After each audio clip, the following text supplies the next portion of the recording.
Jeudi politique. www.mazlec.net. L'invité du jour.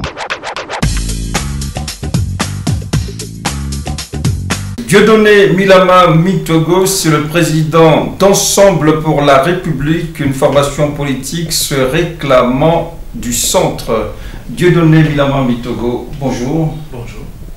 Ensemble pour la République, une formation politique qui se réclame du centre et qui a suivi certainement avec beaucoup d'attention le récent sommet premier du genre Afrique-Russie qui menace de faire bouger les traditionnelles lignes de puissance tutélaire qui ont quasiment fait de l'Afrique leur chasse gardée.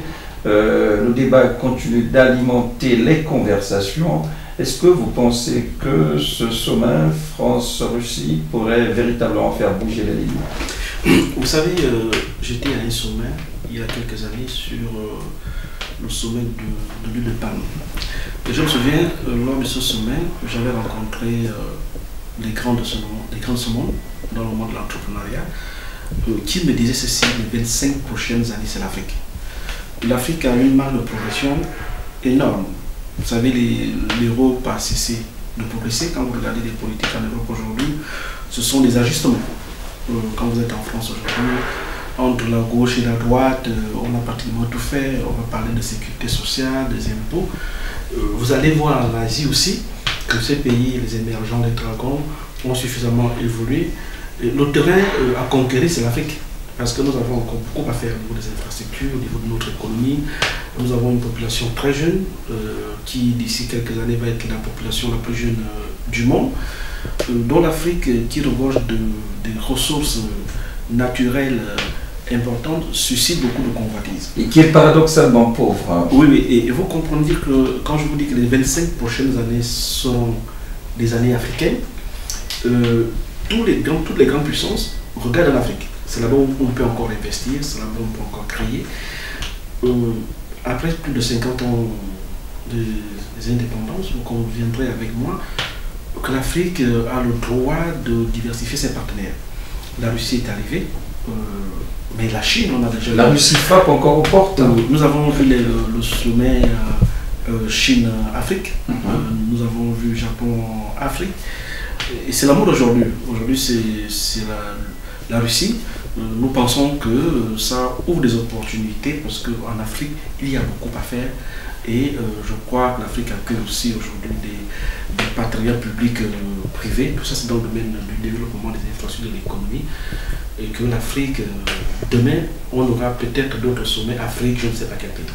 Oui, ben, il y a la partie Afrique subsaharienne qui peine justement à s'affranchir du joug impérialiste. Résultat des courses, l'indépendance politique et économique pose encore problème. Je crois que nous sommes dans une période avancée vers ce que vous appelez l'indépendance économique. Le dossier du fonds CFA aujourd'hui est un dossier. Je crois que la France, les lignes sont en train de bouger. Et que je le disais lors d'une rencontre, que les mentalités ne peuvent plus être les mentalités d'hier. Les mentalités sont préparées, vous avez des communications, l'Internet, tout le monde sait ce qui se passe partout. Il y a beaucoup plus d'Africains qui ont une instruction très élevée, qui connaissent les rouages du monde entier. Donc je pense qu'aujourd'hui l'Afrique est en train d'aller vers une certaine autonomisation au niveau économique et politique aussi. Donc je ne suis pas défaitiste là-dessus. L'Afrique avance vers le meilleur. Vous pensez que dans un futur proche, on pourra tourner la page des dénonciations de déni de démocratie avec les élections politiques à chaque fois sujet à controverse? Les questions politiques africaines, je crois, en 1990, nous avons accepté le multipartisme. Nous avons copié, sans réelle démocratie. Hein. Je dis nous avons copié un modèle occidental. Je me pose des questions s'il ne faut pas qu'on se retrouve pour connaître le modèle qui nous sert le mieux. L'Asie s'est développée avec un modèle asiatique, l'Europe s'est développée avec un modèle européen. Aujourd'hui, nous sommes dans un modèle. Est-ce que ce modèle nous convient? C'est des questions qu'on peut désormais se poser aujourd'hui. Le problème qui se pose en Afrique aujourd'hui, c'est que quand quelqu'un arrive au pouvoir, cette personne dirige seul, écartant les autres, et avec des questions de gouvernance et de corruption, on a tendance à ne pas vouloir partir. Je prends pour exemple la Guinée, qui a eu un chef, quelqu'un que moi j'ai admiré étant étudiant, le professeur Alpha Condé, qui aujourd'hui est en train de nous donner un cliché que nous n'attendions pas de lui.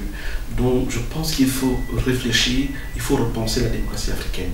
Et c'est important parce que quand on a des exemples du Rwanda, on regarde Alpha Condé, on peut citer, je ne sais pas comment la Côte d'Ivoire va régler ses problèmes, notre pays, le Gabon. Il est peut-être temps pour l'Afrique de se retrouver et de regarder quel type de démocratie nous pouvons adapter à nos pays. Donc il y a beaucoup de discussions à faire là-dessus. Parlons justement de politique, on abordera le volet corruption tout à l'heure, vous avez fait allusion à la corruption. Parlons de politique au Gabon singulièrement, l'actualité reste notamment marquée par les 10 ans de présence d'Ali Bongo à la tête du Gabon. À l'heure des bilans, quelle est la voie d'ensemble pour la République? Moi je crois que le bilan du président Bongo pour les 10 années mérite toute une émission. Je dirais que... Quelques axes majeurs la première chose que moi j'ai apprécié, vous savez, quand le président Ali arrive au pouvoir en 2009, le Gabon se débat pour devenir un pays pauvre, très endetté, pour bénéficier du service de la dette.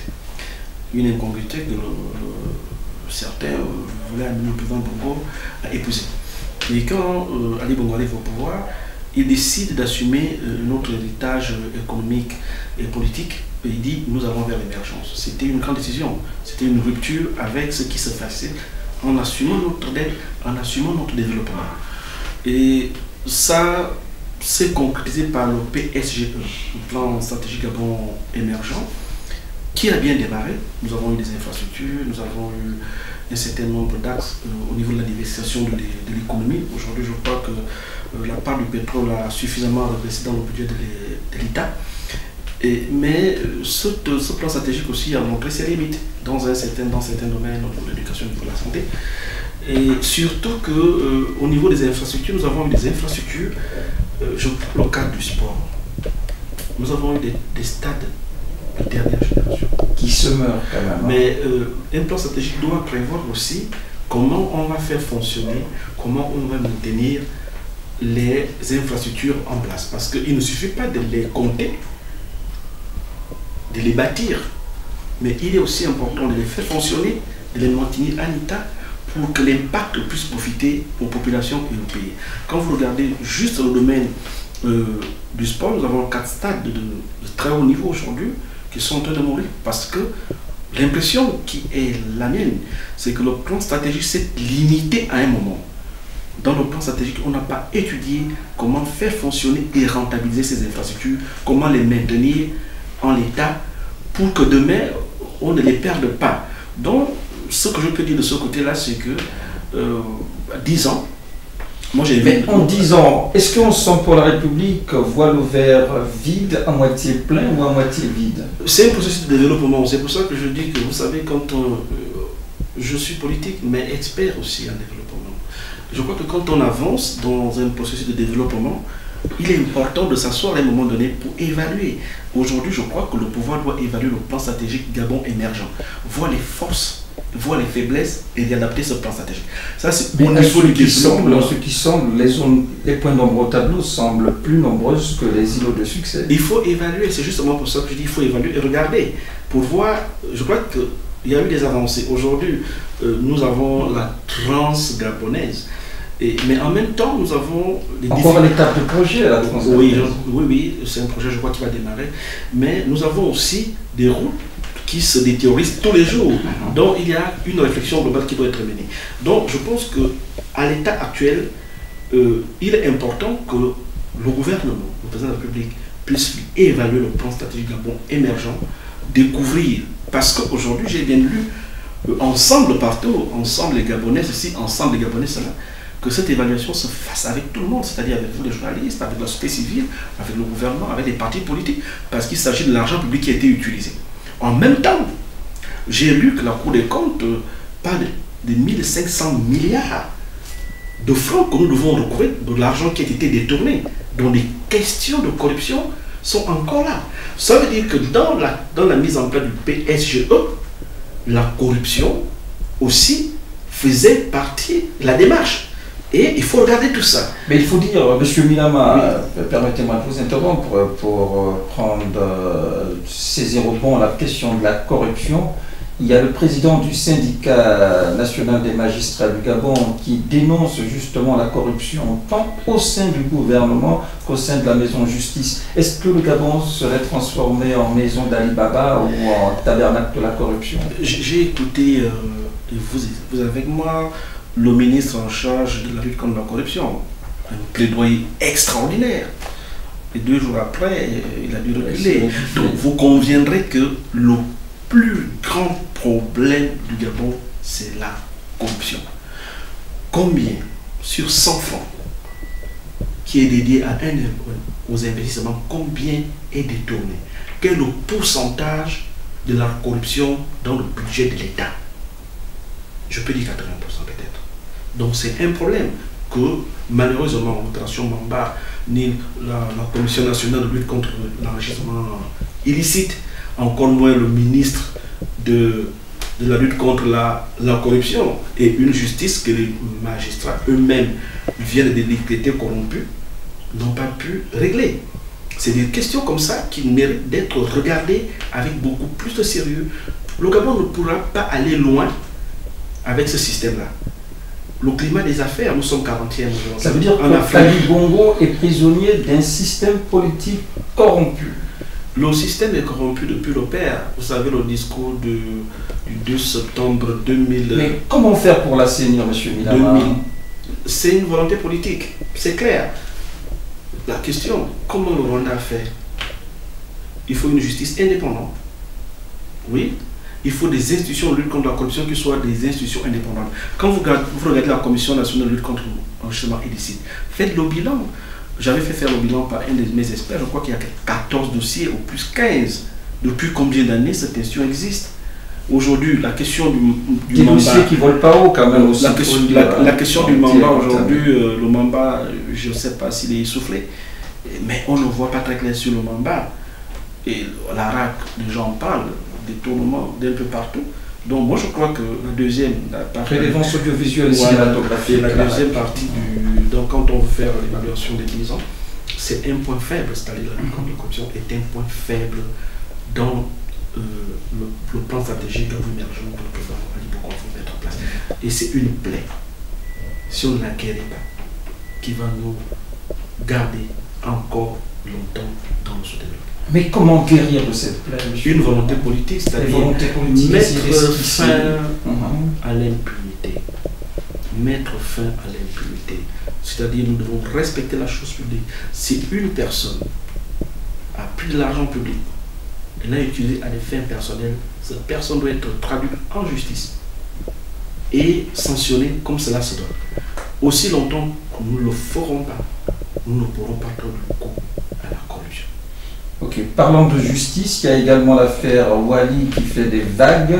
Une certaine partie de l'opinion dénonce une crise de confiance entre la justice et cette affaire, après qu'un mandat d'arrêt international ait été lancé contre le présumé coupable de crimes sexuels, Alexis Ndouna, qui aurait justement commis des abus sexuels sur la jeune Wali, une mineure de 14 ans. La crise de confiance de l'opinion, l'affaire Wali, la réaction d'ensemble pour la République. Je crois que la crise de confiance aujourd'hui entre les Gabonais et leur justice est réelle. Nous avons eu la marche des femmes parce que certains le pensent, sûrement avec raison, que la justice n'est pas rendue pour des personnes faibles. Et que beaucoup de choses tournent. Le président du syndicat l'a bien dit. Donc l'affaire Wali, comme plus beaucoup d'autres affaires, nous le démontre. Mais je crois que la pression populaire a fait que cette affaire... Parce qu'il y a quand même un mandat d'arrêt contre le responsable de la nébuleuse Béarsal qui a saigné les poches de nombreux Gabonais, oui. qui jusqu'ici reste infructueux. Mais il faut le faire, il faut l'arrêter. Je ne crois pas que cette personne soit invisible. Donc il faut que la justice... Mais, pour cette affaire, comme l'affaire Ndouna, on parle de complicité au sommet de l'État qui servait de parapluie à ces bonhommes. Je voudrais bien le croire. À ces personnes sulfureuses. Je crois que nous sommes avec l'Interpol, c'est la justice internationale. Donc je ne sais pas si... Interpol n'a pas mis la main sur le responsable de BRSA jusqu'à présent. Je ne voudrais pas dire quand on a déjà un mandat d'arrêt international que ce soit encore la justice gabonaise qui bloquerait. Je crois que c'est toute la collaboration de la justice internationale à partir de ce moment. D'accord. Autre question d'actualité, c'est le Gabon qui reste toujours hanté par les démons de la crise post-électorale d'août 2016. Quelle solution de sortie propose Ensemble pour la République pour justement, comme dirait l'autre, sortir de l'ornière, peut-être mieux, de l'auberge? Vous savez, le Gabon a connu plusieurs crises politiques au sortir de chaque élection depuis 1990. Il faut bâtir une société. Et moi, j'étais au dialogue d'Ankoudjé. La question n'est pas simplement des élections. Moi, je disais, je crois, il y a quelques années... Mais je crois que c'est une question de... Je vais y arriver. Je disais que la seule élection, fut-elle démocratique et transparente, ne peut pas être la question du Gabon. Il y a la question de la réconciliation nationale qui passe par la mise en place d'une commission vérité et réconciliation. Je disais en ce moment que, vous savez, ceux qui détiennent le pouvoir, il faut avoir peur de partir. La peur existe partout. J'avais épilogué sur la peur au Gabon. Mais je dis ceci, et c'est pour cette raison. Mais les questions d'alternance se passent sur le continent. Comment ça se passe alors? Il y a des pays qui, le Sénégal, où l'alternance politique. Le Sénégal est une très vieille démocratie. Regardez les questions en Afrique centrale. Regardez le Congo, même la RDC, c'est encore un peu. Vous avez vu les élections en RDC, hein? Je ne sais pas si c'est le vainqueur qui est devenu président. Donc, il y a un certain nombre de situations qui sont comme ça, même s'il y a eu l'alternance. Après, on a entendu que ce n'est pas lui qui était arrivé en tête de cette élection. Donc, je crois que nous devons nous parler. Et là, c'est la question justement de l'indépendance politique des États africains. Ce n'est pas une question d'indépendance politique. Je ne pense pas que c'est l'extérieur qui nous impose cela. Nous devons nous parler. C'est pour cette raison que j'ai toujours, moi, œuvré pour le dialogue. J'ai toujours œuvré pour une commission vérité et réconciliation. Il faudrait que ceux qui tiennent le pouvoir sachent qu'en partant, ils ne sont pas inquiétés. Il faut un accord. Vous savez ce qui s'est passé en Afrique du Sud? Il est difficile pour un pouvoir de 50 ans de partir comme ça.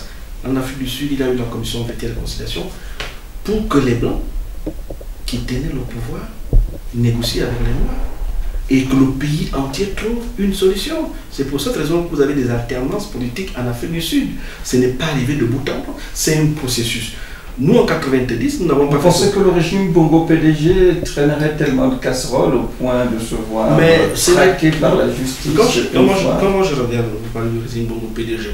Mais c'est ce régime qui se trouve dans l'opposition comme dans la majorité. Bien sûr. Donc, ce sont des gens qui ont dirigé le pays pendant un temps, qui sont comptables d'un certain nombre d'actes.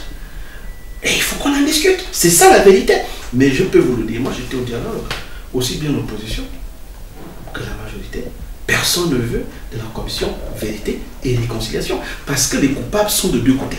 Et bien sûr. Voilà. Donc, pour libérer les uns et les autres, nous devons passer par la carte vérité et réconciliation, trouver une solution. Si on va mettre une loi d'amnistie, comme j'avais entendu l'ex-premier ministre Issoze Ngondé le proposer, on ne peut pas faire de loi d'amnistie, on ne peut pas amnistier des gens qui ne sont pas déjà condamnés. Voilà.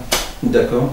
Une autre question politique, celle de la vacance du pouvoir, qui a été suscitée après l'AVC qui a accablé Ali Bongo fin octobre 2018, en dépit du fait justement que ce dernier se remette progressivement de son état. Certains continuent à douter de la plénitude de ses capacités cognitives. Ali Bongo ne serait plus apte à diriger le Gabon? Je ne le dirais pas. Ces derniers temps, je crois qu'il nous a plutôt montré une activité assez fournie, avec la signature des conventions. Mais certains penseraient que le travail serait fait par des nègres en arrière-boutique. Bon, mais je ne sais pas si un président travaille seul, il travaille toujours par ce que vous appelez les nègres en arrière-boutique. Aujourd'hui, Ali Bongo a reçu les ambassadeurs du G5, il a reçu des hommes d'affaires. Bon, je pense que la question de la vacance de pouvoir, à mon avis, est déjà dépassée. Mais moi j'avais suggéré qu'on discute de notre constitution, sur les questions de l'indisponibilité temporaire du président de la République, qu'on approfondisse des discussions dans ce sens-là. Parce que la crise que nous vivons aujourd'hui nous a montré que notre constitution avait des lacunes pour régler certains nombres. Dieudonné Milama Mitogo, président d'Ensemble pour la République, une formation politique, je l'ai dit, qui se réclame du centre, même si politiquement le centre n'a pas le droit de citer en République gabonaise jusqu'à présent. Vous étiez candidat à la présidentielle d'août 2016. Et quelle trajectoire politique vous donnez pour l'avenir? Est-ce que dans l'hypothèse d'un respect du calendrier électoral jusqu'en 2023 pour la prochaine présidentielle, Dieudonné Milama sera-t-il inscrit sur les starting blocks? 2023 c'est encore loin, je crois qu'il y a beaucoup de choses qui peuvent se passer entre temps, mais je pense que quand on est leader politique, quand on s'est présenté à une élection présidentielle, quand on a présenté aux Gabonais un programme, le meilleur de tous les programmes. Ah bon? Oui. Vous le revendiquez? Je le revendique et je crois qu'on a envie d'aller jusqu'au bout de ce programme-là. Et que je pense très sincèrement que le programme que j'avais présenté aux Gabonais est un programme qui va permettre à ces pays non seulement de rester dans la stabilité. Le programme peut nous permettre d'évoluer vers... Un peu comme disait l'autre, à l'abri de la peur et du besoin, c'est cela? La peur, qui a peur, la peur par rapport à quoi, le besoin par rapport à quoi? Est-ce que les Gabonais ont réellement peur? Qui a peur au Gabon? Je ne crois pas que ce sont les personnes les plus pauvres qui aient peur au Gabon. Non, ce sont des gens qui ont pillé ce pays, qui ont peur. Mon programme, ce n'est pas pour les pilleurs, mon programme, c'est pour les Gabonais. Ceux qui ont peur, ils ne sont pas au cocotier, ils ne sont pas venus voir. Ils sont quelque part. Là, vous venez de citer quelques quartiers malfamés de Libreville, mais levez-en un coin du voile sur ce projet politique, sur cette offre politique pour les téléspectateurs qui veulent en mettre quelque chose sous la dent. Mais nous, vous savez, quand je regarde ce qui est en train de se passer, regardez au niveau de notre économie. Nous sommes en train de faire un énième recensement des fonctionnaires. Mais les Gabonais, dans l'économie, sont où? Une des mesures phares pour nous, c'était de partir du fonctionnariat à l'entrepreneuriat. Conquérir le marché économique qui est quasiment aux mains des expatriés. Voilà, il faudrait que les Gabonais, africains et occidentaux, se sont appropriés le levier économique gabonais. Il faudrait maintenant que nous éduquions les Gabonais à devenir les acteurs de leur propre économie. Et ça, il faut le faire. C'est quelque chose qui nous tient à cœur. Vous savez... C'était quoi la stratégie, M. Milama? Pour mettre en place, pour que les Gabonais reviennent, mais juste mettre des conditions pour que les Gabonais deviennent des entrepreneurs. Pas simplement dans le BTP, mais dans tous les domaines de production. C'est possible, dans la distribution, c'est possible. Mais il faut mettre des outils d'accompagnement de ces Gabonais et il faut donner la mentalité aux Gabonais. Non pas une mentalité d'aujourd'hui soit pour attendre une nomination au conseil de ministres.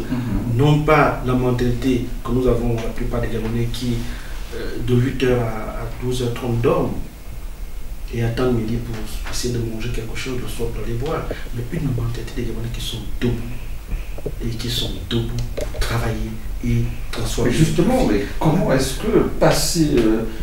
que entendiez-vous révolutionner la mentalité gabonaise? Moi, je suis né dans un village, dans une zone où nos parents étaient déjà des entrepreneurs dans la cacaoculture, Vitam et les autres villes. Ou dans les villages, vous trouvez des personnes qui détenaient 3 à 4 camions. Mais donc ce n'est pas difficile de repartir sur ça. Il faut juste créer des conditions pour que... Vous savez combien de fonctionnaires faudrait quitter la fonction publique pour se lancer dans les affaires? Ils sont nombreux, mais il faut l'accompagnement technique, l'accompagnement structurel, l'accompagnement au niveau des lois et l'accompagnement financier. C'est tout. Et vous voyez les Gabonais devenir des entrepreneurs. Ok, on s'achemine vers la fin de cette interview. Peut-être une préoccupation à laquelle je n'ai pas pensé. Oui, effectivement, j'avais le 12 janvier appelé les Gabonais à un dialogue réellement inclusif. Parce que nous ne pouvons pas avancer si nous ne nous parlons pas sincèrement. J'étais au dialogue d'Angondjé, mais tous les Gabonais n'ont pas préparé. Le dialogue d'Angongé était celui organisé par Ali Bongo. Est-ce que vous avez pris part également à celui organisé par Jean Ping? Non, je suis en train d'arriver. Donc je dis ceci. À Ngondje, il y a eu des avancées importantes. L'une de ces avancées, c'est déjà l'organisation d'élections à deux tours. Mais je pense, à Ngondje, on devait aller vers la commission vérité et réconciliation. Nous ne sommes pas allés. En Ngondje, nous avons décidé de mettre en place le Conseil national du dialogue social, qui n'est pas toujours là. Mais je dis ceci. Il est important que tous les Gabonais se retrouvent. Je dis bien tous les Gabonais, toute la classe politique, la société civile, les personnalités politiques pour discuter du Gabon. Et le 12 janvier, j'avais appelé à 4 grands consensus pour faire avancer le pays. Le premier consensus, c'est un consensus politique qui va nous amener à revoir notre constitution, à l'adapter à la vision que nous voulons de notre pays. De revoir notre système électoral pour le rendre plus performant. Le deuxième consensus, à mon avis, c'est un consensus économique. Ce consensus doit nous amener à dessiner l'économie que nous voulons pour notre pays, tout en désignant la place que le Gabonais doit occuper dans cette économie. Le consensus social. C'est ce consensus, à mon avis, qui découle de toutes les revendications sociales que vous connaissez dans le monde syndical depuis 1990. Il y a tellement de cahiers de charges aujourd'hui que je crois qu'il faut donner une réponse définitive avec un consensus national sur ces questions sociales. Et le dernier, c'est le vivre ensemble. Parce que vous regardez, moi j'ai été content de regarder les affiches des 10 ans d'Ali Bongo, ensemble les Gabonais, ensemble les Gabonais. Mais cet ensemble ne peut pas se faire quand les uns et les autres se regardent en chien de faïence. Cet ensemble ne peut pas se faire quand certains ont perdu leurs enfants, quand certains sont en prison, quand certains ont perdu l'emploi. Cet ensemble ne peut pas se faire quand les entreprises ont été mal gérées. Les gens se sont retrouvés au chômage sans qu'on dise quoi que ce soit. Cet ensemble ne peut pas se faire quand pendant les émeutes des élections, on a détruit les maisons, on a détruit les boutiques et que certaines personnes se retrouvent aujourd'hui dans des difficultés. Cet ensemble-là ne peut pas se faire si on ne fait pas les différents deuils nécessaires depuis les indépendances. C'est pour cette raison que je pense qu'il nous faut un consensus sur le vivre ensemble. Solder les dossiers, les blessures, pour que nous tous, on soit concernés et avancions vers un meilleur Gabon. Cela est possible, mais il faut un courage politique. Ce courage politique doit d'abord venir du président Ali Bongo Ondimba. Il avait convoqué le dialogue d'Angondje, c'était déjà quelque chose d'important, mais aussi de tous les autres Gabonais qui doivent mettre un terme aux différentes revendications et se dire, pour le Gabon, je peux ranger mes revendications, je peux ranger mes ambitions, je peux ranger mes prétentions pour bâtir quelque chose ensemble. Il y a de la place pour tout le monde dans ce pays. Mais ce que nous sommes en train de faire, nous avançons avec des boulets de canon. Ces boulets de canon nous empêchent d'aller très loin. Et c'est dans ce sens que dans ce vivre ensemble, la commission vérité et réconciliation doit se mettre en place et étudier tous les cas. Nous devons dédommager les gens qui ont souffert. Nous devons reconnaître les Gabonais qui ont représenté ce Gabon. Je suis triste de constater qu'il y a eu des Gabonais aujourd'hui qui vivent dans la misère, mais qui ont porté le nom du Gabon très haut. Quand vous regardez les musiciens gabonais, quand vous regardez les anciens sportifs gabonais, quand vous regardez les anciens commis de l'État gabonais, des conditions dans lesquelles certains d'entre eux se trouvent aujourd'hui, je trouve qu'il faut qu'on discute de tout cela pour bâtir un pays avec tout le monde. C'est pour ça que le quatrième consensus est tellement important. Aujourd'hui, vous êtes capable de se réjouir de la maladie de l'autre. Nous l'avons vu lors de la maladie du président Ali Bongo. Nous avons tout entendu. Mais est-ce que c'est notre culture? Est-ce que c'est comme ça que nous avons été éduqués? Je ne crois pas. Nous devons revenir à nos valeurs. Oui, vous avez parlé de l'affaire Wally. Nous devons rediscuter de toutes ces choses-là. Comment en sommes-nous arrivés là? Quand des adultes peuvent abuser des enfants de 14 ans, quand on peut mettre en place des systèmes fonctionnels pour alimenter ce genre de réseau, quand nous avons perdu le respect des aînés, quand nous avons perdu le respect de la nation, quand lors des matchs de football, nous applaudissons quand les Panthères prennent un but. C'est des questions qu'on doit se poser. Comment nous pouvons avancer sans cet esprit patriotique, se sentir gabonais et fier de l'être? Comment on peut avancer? Comment on peut concourir dans ce monde de compétition avec les autres nations si nous ne sommes pas fiers de ce que nous sommes? Si nous sommes défaitistes, si nous nous battons continuellement entre nous, si nous souhaitons même l'échec du pays. Je pense que ça passe par un dialogue national. Un dialogue national. Chacun videra son sac. On videra notre sac. Et on acceptera les consensus. Et on se fixera des objectifs. Un horizon. Et nous marcherons ensemble, comme j'ai lu dans les affiches, ensemble pour une économie forte. Ensemble pour un Gabon uni. Ensemble pour une société égalitaire, où chacun puisse trouver sa place. Ensemble pour une politique qui permet des alternances au pouvoir sans heurts. Ensemble pour une constitution juste que l'on ne peut pas, que l'on ne peut modifier au gré de nos intérêts. Donc c'est pour cette raison que moi je continue. Je profite de l'occasion pour dire, nous n'irons rien, nous n'irons nulle part sans ce dialogue. Il nous faut ce dialogue. Il nous faut cette réconciliation. Il nous faut ce consensus. Que nos intérêts temporels cessent de nous tromper. L'histoire de l'Afrique nous l'a démontré. Que le pouvoir est éphémère. Que les postures ne sont pas universelles.